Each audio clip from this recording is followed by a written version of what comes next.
যুবক দল, তুমি দুনিয়ার মোহে পড়েছ, তুমি দুনিয়ার মোহে পড়েছ, তুমি দুনিয়ার মোহে পড়ে তুমি পরকাল, তুমি রাসূল সাল্লাল্লাহু আলাইহি ওয়াসাল্লামের আদর্শ, তুমি কোরআন হাদিসকে ভুলে আছো, পরকালকে ভুলে আছো, তুমি আজানের পরে মসজিদে যাওয়াকে ভুলে গেছো।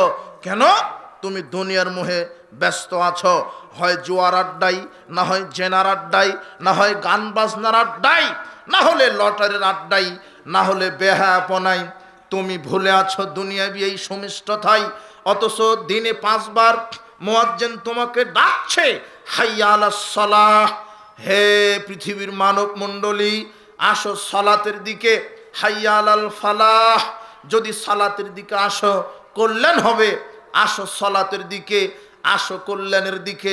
যখন মুয়াজ্জিন ডাকছে হাইয়া আলাস সালাহ বলে, তখন তুমি জুয়ার আড্ডাতে ছিলে, তখন তুমি গান বাজনার আড্ডাতে ছিলে, তখন তুমি মদের আড্ডাতে ছিলে, তখন তুমি জেনা ব্যভিচারের আড্ডাতে ছিলে।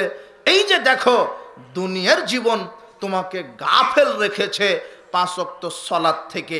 তোমার মদ পান করা তোমাকে ভুলিয়ে রেখেছে সালাত থেকে, তোমার জুয়া খেলা ভুলিয়ে রেখেছে আল্লাহর জিকির করা থেকে, তোমার গান বাজনা ভুলিয়ে রেখেছে পরকাল থেকে। কেন? তুমি দুনিয়ার জীবন নিয়ে ব্যস্ত আছো।